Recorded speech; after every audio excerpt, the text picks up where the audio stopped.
Morning, everybody. Michael the Tough Fight, and we are back here for episode 7, Be Humble. So, I think being humble is one of the hardest things for people to do. I think people who think that they're humble are really just a little more humble than others. I think we all have pride to a certain degree. Some of us take pride in having pride. So some of us will say, well, I'm a prideful person, and they say it with the tone like it's a good thing. And, taking pride in your work or, something that you've accomplished. Yeah. I don't think that's a big deal. I don't think that humility necessarily means that you don't appreciate anything, but I think there's a big difference between pride and appreciation. So, humility is actually rewarding, and, pride can actually be hurtful. Humility is rewarding because it doesn't build on our ego. And over time, what we end up really seeing with our egos is that when it's taken away, it can strip down your identity of who you are, who you thought you were. So I think the reward to humility really comes with like an inner peace, so that inner peace is important because it means that no matter what's going on in your life, no matter how bad your life might get, whether you're facing, trials or hard times or whatever, you can still be filled with peace and joy. And that's really important. I have been in situations where I've been on top of the world and everything was great, and a month later, everything's terrible. If I was a prideful man, that moment drop would have resulted in me not thinking much of myself. And while it's not about thinking highly of myself, it is about having peace and joy in bad situations and good. So if you live your life as you only have peace and joy when things are awesome, then your identity is probably, in the things that you do or the things that you have. And me personally, I don't want my identity in those things. So anyways, humility is rewarding because, like I said, no matter what happens to you in life, you're okay, period. So pride feels powerful, but I also think it blinds you. And I think it blinds you because it keeps you from seeing the truth about things. So, for example, if life is falling apart and you just live on pride, you might not be able to see that it's falling apart because you might think you're so great or your situation is so concrete and solid that you may not see the trouble coming around the corner. I also think pride can blind you when people depend on you. It can be very easy to have people under you, whether it be like, family or friends or whatever, or, maybe you're at work, your employees, and you think you're so great at everything that you do. You think you're so, you've got it all together and this and that when you actually don't, you won't see problems that you should see. And if you're in any kind of a leadership position or what have you, being able to see problems with yourself is very, very important. If you can't see those problems, you can't fix them. And just because you don't think you're a problem, just because you don't think you have a problem with something, doesn't mean that others don't see something in you that is a problem. And whether we agree with them or not is irrelevant. The fact of the matter is, we just might have to fix those problems. And if we can't see, we won't fix them. Pride also stops people from learning. So when you think you know everything, when you have this mindset of, well, I know about this, I know about that, and I know all these things, that can be a big problem because it means that you may not be willing to learn anything after that. So how great is it to be prideful if it keeps you from learning new things? One of the things that makes us successful in life is learning. And if we're not willing to learn, like if we can't go out and learn something new, how do we expect to get to the next level? You're trying to get your life together, right? That's why you're here watching these videos, because you're thinking, how do I get it all together? And I'm telling you, I can help you get it together, and I can't do it for you. But let's ask this question. If you're so prideful that you think, well, I don't need to listen to this because I already know what to do. why haven't you done it? Right? You might have to learn something new. And so being humble would be bringing yourself down a notch and saying, okay, I'm not it. I'm not the most important person that ever walked on the earth. So let me listen to someone else for a change. But you have to execute also. So being humble would mean that not only do you have to listen to other people's advice, and I'm not talking about mine, but whoever's, but then you got to go out and execute it. You got to do it. And a prideful person will absolutely not do that. So when we talk about pride blinding you, I mean, this is exactly what we're talking about. Pride can keep you from seeing the truth that's in front of you. So we don't want to be stopped from learning, right? So here's the thing. If I think, okay, we also don't want to put ourselves down like from a standpoint of self-esteem. It's one thing to think highly of yourself. It's another thing to understand who and what you really are. You can't have the mentality, just because you have the mentality that you can do things and that you can fix things or that you can make your life happen for you, doesn't mean you're the right person for that job, because you may not have the education to do it. So that's where pride can be blinding.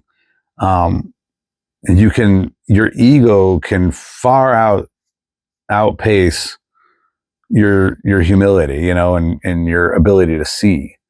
If we think that everything we do is right and we're in a bad place, then we probably have to look at ourselves and say, well, maybe we're not doing this right.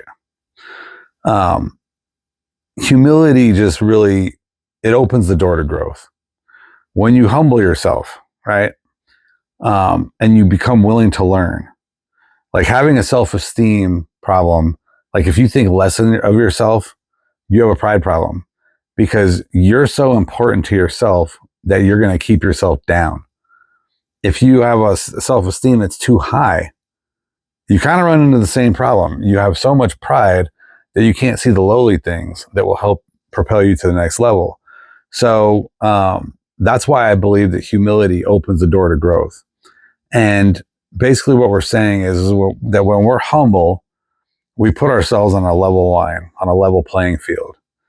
And that's important because it will keep us honest with ourselves. We'll be grounded, and it should generate us to have some integrity in our lives. And what is integrity? Integrity is what we do when nobody's looking, right? So if we're humble, our integrity should increase. And I would venture to say that probably, I think a lot of people struggle with integrity. And that'd be, a conversation for another day, but humility is probably the first step. And unfortunately, I think most people would far rather protect their ego than improve their life. So when you ask somebody who has a big ego, hey, power yourself down a little bit, like let's tone it down and let's learn from other people. Let's listen. Let's just start by listening. Listening can greatly improve your life depending on who you're listening to and how it applies to what you're doing. But if you're not willing to listen, you are putting your ego before improving your life. I can't tell you how many books I've read or seminars I've sat in or sermons or YouTube videos, whatever, that I was kind of like, yeah, I don't know, maybe. And then when I listened to it, like, even if it's just one thing that you got out of it, just one sentence or even one word, it's amazing how things can change your life when you actually listen. But if you put your ego before improving your life, some people view having a high ego as a life improvement, but it's not. Because we see all these people on social media and, out in Hollywood and all these other places, they're bosses and they're, whatever, right? They put these labels on themselves and they're killing it. They're crushing it. Oh, they're doing so great. And, unfortunately, that might not be you. And the sooner you admit that you may not have to be that person to be content in life, the sooner you'll be able to pull up your bootstraps and move, as they say, right? That ego can definitely keep you from succeeding. And it might get you, a certain distance. And look, let's be honest. There are people in this world that have huge egos that are ultra successful. But you also have to remember why you're watching this video in the first place. You're watching it because you're having a rough time getting your life together. And if you're having a rough time getting your life together, then that means what you're doing doesn't work. So that means you might have to let go of a little bit. You might have to let go of that ego, grow some humility, and just be honest about yourself, you know? I think the strongest people in the world are really the ones that are willing to admit that they're wrong. I would say I've struggled with that in my life. But at the same time, I also think I've got a pretty good ability to admit my wrong and my fault and, apologize. I think saying sorry is a big deal. I think if you can't say sorry, I've actually met handfuls of men whose dads actively taught them never say sorry for anything. You never apologize because that shows weakness. I mean, that's pride at its best right there. If you do something wrong, if you do somebody wrong and you can't apologize, whether it was on purpose or an accident, I mean, you've got a serious pride problem. Humility would never say that. Admitting that you're wrong is so important because what it does is you verify internally that you have a problem. It doesn't mean that like something's wrong with you and you're just yesterday's trash. It means that you have a problem. Admitting that you have that problem means that now you can take the necessary steps to fix that problem, which does what? Grows you. And we all want to grow, do we not? So those are things we have to think about when we don't want to talk about being wrong. In my opinion, the faster that you admit you're wrong, the faster you can move on and fix the problem and just be done with it.